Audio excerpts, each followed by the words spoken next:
Bonjour, aujourd'hui une nouvelle vidéo sur le thème des différences entre les oracles et les tarots. J'ai reçu une question à plusieurs reprises au cours de ces derniers mois et je m'étais dit qu'il fallait que j'y réponde et puis j'ai pas beaucoup eu le temps malheureusement.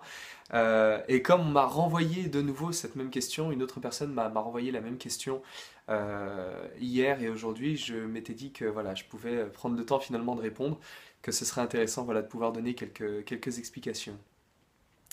Alors la question qu'on m'a posée était finalement quelle est la différence entre euh, le tarot, entre les tarots et un oracle. Qu'est-ce qu'un oracle et qu'est-ce qu'un tarot? Et je voulais pouvoir apporter des réponses par rapport à ces questions, parce que malheureusement c'est une question qu'on me pose beaucoup, et on a tendance à balancer plein de mots comme ça, et c'est vrai que vous pouvez aller vous balader sur Internet, et on va voir des fois des noms, on va voir le nom tarot apparaître pour désigner un oracle, et je trouvais que c'était intéressant de pouvoir préciser ce qu'était réellement un tarot et ce qu'était réellement un oracle. Et cette question va introduire une deuxième sous-question qu'on m'a posée également, qui est bah, c'est quoi la différence finalement dans le fonctionnement? Comment est-ce qu'on va pouvoir utiliser l'un et l'autre si les deux sont différents? Est-ce que le mode d'emploi l'est également? Et donc je vais d'abord commencer par répondre à la première question. Quelle est la différence entre un tarot et un oracle? Et en fait, c'est très très simple, c'est très facile. Les oracles, ce sont les supports simplement qui vont nous servir à obtenir des réponses sur l'avenir, sur le présent ou sur le passé. C'est-à-dire que le tarot, c'est un oracle. Le pendule, c'est un oracle. Quel que soit le jeu de cartes, si vous l'utilisez pour de la divination, c'est un oracle. Donc, tous les jeux sont des oracles. Le mot oracle désigne simplement le fait de les oracles, à l'origine, c'était ces personnages que l'on trouvait soit dans les villages, soit dans les grandes cités, par exemple les cités grecques, et qui avaient la possibilité de discuter avec les dieux pour obtenir des réponses sur la vie, sur la mort, sur l'avenir, sur le monde. Et donc finalement, un oracle, ça n'est jamais qu'un support, un intermédiaire entre nous et le monde du divin, du spirituel, ou simplement par extension le fait d'obtenir des réponses, donc c'est-à-dire un outil qui va nous permettre de voir l'avenir ou de voir le passé ou de voir le présent. Donc tous les tarots, ce sont des oracles. Tous les jeux, ce sont des oracles. Or, tous les oracles ne sont pas des tarots. Et c'est là où la problématique devient intéressante puisque ce qu'on va voir, c'est que le tarot a une structure très particulière et qui fait que si cette structure n'est pas respectée, ça n'est pas un tarot. Et on va voir qu'en réalité, la problématique est beaucoup plus fine que ça. Le tarot, qu'est-ce que c'est? C'est un jeu de cartes qui est composé toujours de la même structure, toujours la même. 78 cartes, 40 cartes qui sont numériques, c'est-à-dire 10, des cartes par série de 10 divisées en 4 familles différentes. Dans le tarot de Marseille, on a les cartes de 1 à 10 pour les familles des coupes, des bâtons, des deniers et des épées. On a 16 cartes qu'on appelle les cartes de cour ou les honneurs, c'est-à-dire les 4 cavaliers pour chaque famille, les 4 rois, les 4 reines et les 4 valets. Et après, on a 22 cartes qui sont à part et qu'on appelle les arcanes majeures, qui vont du chiffre 1 à 21, c'est-à-dire du battleur au monde, plus une dernière carte qui, elle, est à part, qui n'a pas de numéro. Et donc tous les tarots, tous les jeux se voulant être un tarot, se doivent de respecter cette structure-là, c'est-à-dire 78 cartes, 40 cartes numériques, 16 cartes de cours et 22 arcanes. Là où c'est un petit peu insidieux, un petit peu problématique d'appeler ça un tarot, c'est que à l'origine le tarot n'avait pas 78 cartes mais vraisemblablement 80 et qu'il n'y avait pas 22 arcanes majeures mais 24 et qu'il y en a deux qui ont été perdus voilà, dans le temps. Et à ce jour, voilà, on a pris l'habitude d'avoir des jeux de 78 cartes et de les appeler des jeux de tarot. Et c'est pour ça que dernièrement, j'ai fait imprimer un jeu, voilà, pour moi, pour mon plaisir, que j'ai appelé le Tarot Oracle, histoire de dire que c'était un jeu inspiré du tarot, puisqu'il reprend la même iconographie que les images de tarot, du moins des arcanes majeures uniquement. Je me suis cantonné aux arcanes majeures. Sauf que je n'en ai pas fait 22, j'en ai fait 24, j'ai rajouté les deux cartes qui manquaient à l'intérieur, Et donc je l'ai mélangé au mot oracle, voilà, pour essayer de globaliser et de ne pas dire que c'était réellement un jeu de tarot. Voilà, ce qui aurait été pas tout à fait honnête de ma part. Et donc la deuxième question qu'on me pose à la suite de cette première question, c'est bah, finalement comment ça fonctionne? C'est quoi la différence entre les deux? Si tarot et oracle ne sont pas la même chose, est-ce que le mode de fonctionnement diffère? Ma réponse va être simple, ça diffère pas. Il n'y a pas vraiment de différence. C'est-à-dire que vous pouvez très bien utiliser vos cartes de la même manière que cela soit un oracle ou que ce soit un tarot. Vous pouvez utiliser les mêmes formes de tirage. Par exemple, vous faites un tirage en croix avec votre tarot de Marseille, vous pouvez prendre un oracle et faire également un tirage en croix. Vous avez des cartes, par exemple, qui sont des séries de cartes qui sont très connues, comme les cartes du Lenormand, le petit Lenormand, qu'on retrouve dans de très très nombreuses versions. J'en ai présenté d'ailleurs quelques-unes en vidéo, donc vous pouvez les voir si vous allez voir sur ma chaîne YouTube, différents jeux, différentes versions du petit Lenormand, dont certaines versions sont assez impressionnantes. On peut faire avec ce jeu, qui n'est pas un tarot mais qui est un oracle, on peut faire des tirages exactement de la même manière qu'avec un tarot. Par contre, la différence qu'on va avoir dans l'utilisation du tarot, et ça sera propre à chaque jeu, ça va être un langage, un type de langage très particulier. Le tarot de Marseille, du moins le tarot de Marseille, a une manière de fonctionner, un type de langage, ce qui est spécifique à lui, et que les autres tarots qui ne sont pas des tarots de Marseille n'auront pas de la même manière. Les autres tarots s'exprimeront d'une manière différente.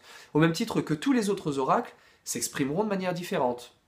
Pour faire un petit peu une comparaison, le tarot de Marseille, qui est le jeu assez connu, vous pouvez regarder les vidéos sur ma chaîne YouTube, vous allez voir comment s'exprime le tarot de Marseille, tandis que par exemple le petit Lenormand, qui peut reprendre parfois des symboles assez similaires à ceux qu'on peut retrouver dans certains endroits, dans certaines cartes, dans certains tarots, mais la manière de s'exprimer va être complètement différente. Par exemple, pour le petit Lenormand, on utilise beaucoup des associations de cartes, c'est-à-dire deux cartes ensemble donnent voilà, un message global. Il faut au moins deux cartes pour avoir un message global. Dans le tarot de Marseille, par exemple, une carte suffit pour avoir une première signification.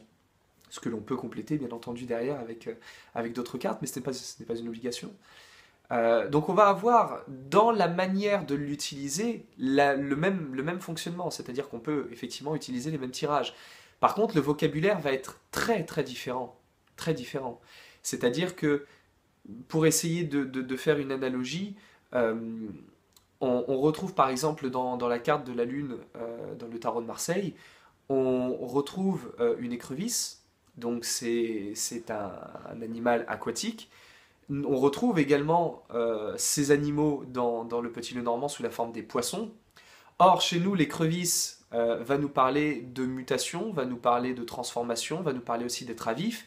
Tandis que dans le petit Lenormand, les poissons vont simplement nous parler des finances, de l'argent, des moyens, des choses qui vont en grand nombre et que l'on a généralement comme de l'argent ou de la possibilité pour pouvoir progresser ou construire ou avancer. Donc le système de vocabulaire est assez différent et il sera intéressant de ne pas essayer de projeter l'un sur l'autre, puisque là ça ne fonctionnera pas tout à fait de la même manière, au même titre que si vous avez un oracle, et que par exemple sur cet oracle vous avez un arbre qui est figuré dessus, cela aura certainement une signification différente par rapport à la carte de l'arbre qu'on retrouve dans le petit Lenormand. Dans le petit Lenormand, la carte de l'arbre représente la santé. Dans d'autres jeux, dans d'autres oracles où on trouvera des cartes avec des arbres dessus, cela pourra avoir une autre signification, par exemple la généalogie, ou les choses qui mettent du temps, ou le fait d'être en sécurité, ou alors les parcs, ou alors la nature, le fait de pouvoir se remettre un petit peu au vert.